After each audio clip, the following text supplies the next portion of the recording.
주께서 야곱에게 말씀을 보내시며 그것을 이스라엘에게 임하게 하셨은즉 모든 백성 곧 에브라임과 사마리아 주민이 알 것이오늘 그들이 교만하고 완악한 마음으로 말하기를 벽돌이 무너졌으나 우리는 다듬은 돌로 쌓고 뽕나무들이 찍혔으나 우리는 백향목으로 그것을 대신하리라. 그러므로 여호와께서 르신의 대적들을 일으켜 그를 치게 하시며 그의 원수들을 격동시키시리니 앞에는 아람 사람이요 뒤에는 블레셋 사람이라. 그들이 모두 입을 벌려 이스라엘을 삼키리라. 그럴지라도 여호와의 진노가 돌아서지 아니하며 그의 손이 여전히 펴져 있으리라. 그리하여도 그 백성이 자기들을 치시는 이에게로 돌아오지 아니하며 만군의 여호와를 찾지 아니하도다.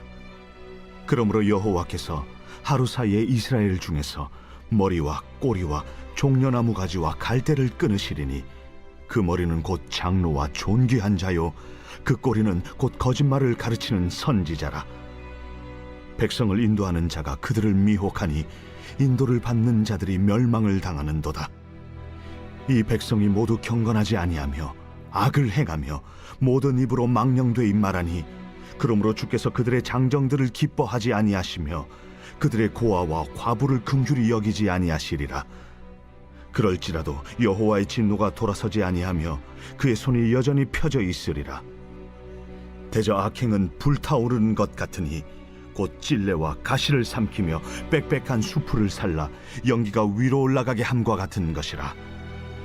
만군의 여호와의 진노로 말미암아 이 땅이 불타리니 백성은 불의 섭과 같을 것이라. 사람이 자기의 형제를 아끼지 아니하며 오른쪽으로 움킬지라도 줄이고 왼쪽으로 먹을지라도 배부르지 못하여 각각 자기 팔의 고기를 먹을 것이며 므낫세는 에브라임을 에브라임은 므낫세를 먹을 것이요 또 그들이 합하여 유다를 치리라. 그럴지라도 여호와의 진노가 돌아서지 아니하며 그의 손이 여전히 펴져 있으리라. 제10장. 불의한 법령을 만들며 불의한 말을 기록하며 가난한 자를 불공평하게 판결하여 가난한 내 백성의 권리를 박탈하며 과부에게 토색하고 고아의 것을 약탈하는 자는 화 있을진저 벌하시는 날과 멀리서 오는 환난 때에 너희가 어떻게 하려느냐? 누구에게로 도망하여 도움을 구하겠으며 너희의 영화를 어느 곳에 두려느냐? 포로된 자 아래에 굽으리며 죽임을 당한 자 아래에 엎드려질 따름이니라. 그럴지라도 여호와의 진노가 돌아서지 아니하며 그의 손이 여전히 펴져 있으리라. 매일 성경과 함께하는 아름빛 교회 말씀 묵상 아름빛 바이블 키트 시간입니다. 오늘은 이사야 9장 8절부터 10장 4절까지의 말씀입니다. 하나님이 우리에게 허락하신 말씀 함께 살펴보도록 하겠습니다. 환자가 병원을 가면 아무리 몸이 건강했던 사람이라도 가장 먼저 해야 하는 일이 있습니다. 바로 의사의 진단을 인정하고 자신의 상태를 있는 그대로 받아들이는 일입니다.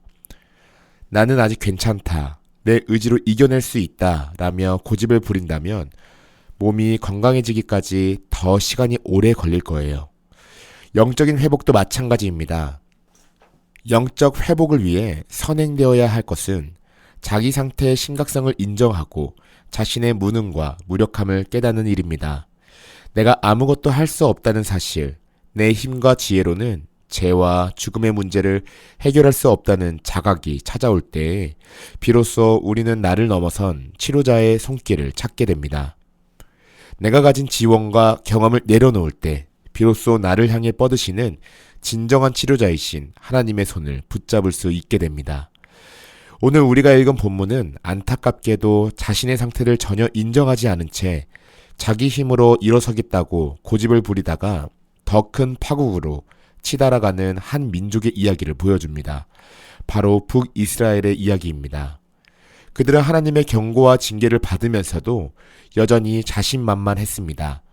불순종과 죄악으로 인해 삶의 터전이 무너져 내리고 있음에도 불구하고 그것을 하나님이 주시는 회개와 돌이킴의 기회로 받지 않았습니다. 오히려 그들은 스스로의 힘으로 재기할 수 있다고 호언장담했습니다. 오늘 본문을 통해 하나님은 우리에게 묻고 계십니다. 너는 지금 무엇을 의지하며 서 있느냐? 무너져야 할 때 하나님 앞에 겸손히 무릎 꿇지 않고 여전히 네가 가진 잔재주와 세상의 자원으로 견디려 하지 않느냐. 오늘 말씀을 통해 하나님 앞에 무너짐으로써 참된 회복의 은혜가 있기를 소망합니다.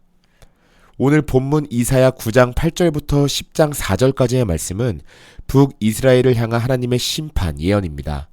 상황은 주전 733년경 아람과 북이스라엘 연합군이 남유다를 공격하고 아수르가 이에 개입하면서 북이스라엘 땅이 황폐해지기 시작한 시점입니다. 이미 하나님은 이방의 강대국을 통해 북이스라엘의 경계를 허무시고 경고의 가시를 보내셨습니다. 그런데 이런 위기 속에서 북이스라엘 백성이 보인 반응이 무엇입니까? 본문 9장 10절은 그들의 완악한 태도를 한 문장으로 요약하여 고발합니다. 벽돌이 무너졌으나 우리는 다듬은 돌로 쌓고 뽕나무들이 찍혔으나 우리는 백향목으로 그것을 대신하리라.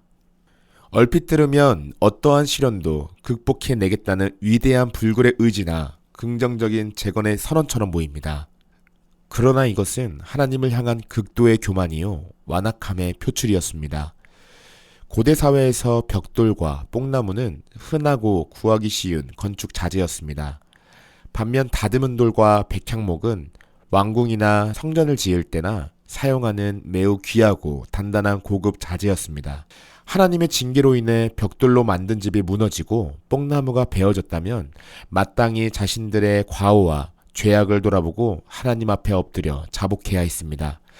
하나님, 우리가 하나님을 버리고 우상을 숭배하며 공의를 짓밟았기에 이런 재앙이 우리에게 임했습니다. 라며 회개했어야 했습니다.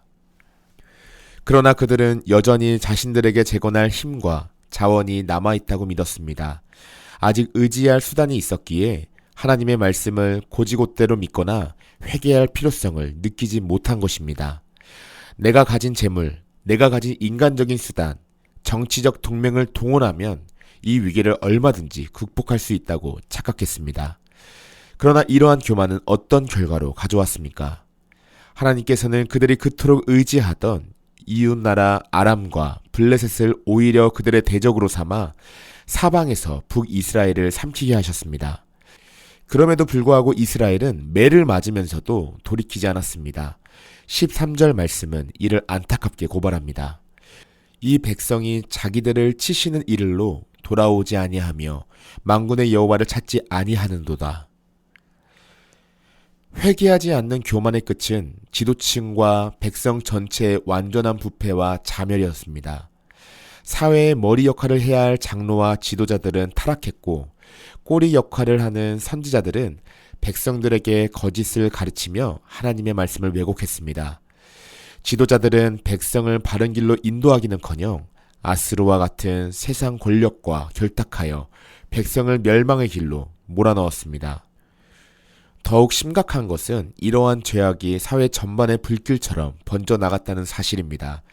18절에서 이사야는 이스라엘의 악행을 불에 비유합니다. 죄악의 불길은 처음에는 타인을 삼키는 듯 하지만 결국 온 나라를 태우고 백성들 스스로를 땔감으로 만들어버렸습니다. 무자비해진 사회 속에서 형제끼리 서로를 아끼지 않고 서로를 움켜쥐고 빼앗으며 급기야 자기 팔을 먹는 것과 같은 자해적인 파국으로 치달았습니다.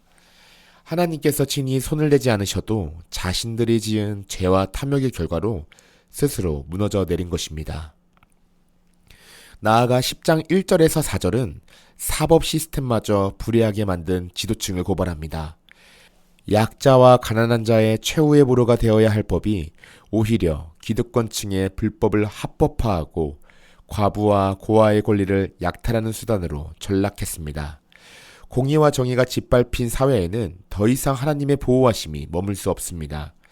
징벌의 날이 임할 때에 그들이 불법으로 모아둔 재물은 결코 그들을 구원하지 못할 것이며 그들은 피할 곳을 찾지 못한 채 무법한 이방인의 포로가 되어 끌려가게 될 것입니다. 오늘을 살아가는 우리의 모습 속에도 이러한 북이스라엘의 완악함이 서려 있지 않습니까? 우리는 인생의 시련이나 막힘을 만날 때에 하나님 앞에 나아가 나 자신을 돌아보면 좋겠지만 때로는 어떻게 하면 내 힘과 수단으로 이 상황을 반전시킬 수 있을까를 먼저 고민합니다. 내 삶의 벽돌이 무너져 내릴 때에 하나님께 무릎 꿇기보다는 더 단단한 다듬은돌을 찾아 나서기에 바쁩니다. 내 삶의 뽕나무가 찍혀나갈 때 내 육신의 한계를 인정하기보다 더 멋진 백향목을 가져와 내 삶을 포장하고 세우려 합니다. 그러나 하나님께서 내 삶의 허탄한 벽돌을 허무시고 뽕나무를 치시는 이유는 나를 망하게 하기 위함이 아닙니다. 내 힘으로 쌓아 올린 바벨탑을 허무심으로 오직 하나님만을 온전히 의지하는 진짜 회복의 자리로 우리를 부르시기 위함입니다. 우리의 완전한 자멸과 절망의 끝자락에 하나님의 놀라운 은혜의 십자가가 서 있습니다. 우리가 우리의 스스로를 구원할 수 없음을 인정할 때에 하나님은 당신의 독생자 예수 그리스도를 통해 완성하신 그 완벽한 구원의 의를 우리에게 입혀주십니다. 그 의의 옷을 입고 우리는 온전하게 회복될 것입니다. 사랑하는 성도 여러분, 무너져야 할 때에 하나님 말씀 앞에 철저히 무너지고 하나님의 회복을 맞이하는 귀한 성도님들이 되시길 소망합니다. 우리가 하나님 앞에서 무너질 때 하나님은 허물어진 우리의 삶을 당신의 은혜와 공의로 다시 건축하실 것입니다. 내 힘으로 세운 사상 누각이 아니라 결코 흔들리지 않는 그리스도의 반석 위에 우리를 다시 세워주실 것입니다. 오늘 나에 대한 모든 헛된 신뢰를 내려놓고 오직 신실하신 하나님의 손을 온전히 붙드는 귀한 성도님들 되시기를 주님의 이름으로 간절히 축복합니다. 기도하겠습니다. 하나님 아버지, 무너져야 할 때에도 끝까지 우리의 힘과 지혜를 붙들려 했던 교만을 용서하여 주시옵소서. 우리의 삶의 모든 무너짐이 절망이 아니라 하나님께 돌아오는 은혜의 통로가 되게 하시고 오직 예수 그리스도의 십자가만 의지하며 살아가게 하여 주시옵소서. 오늘도 우리의 삶을 주님의 공의와 은혜 위에 다시 세워주시고 흔들리지 않는 믿음으로 끝까지 주님만 신뢰하게 하옵소서. 예수 그리스도의 이름으로 기도드립니다. 아멘.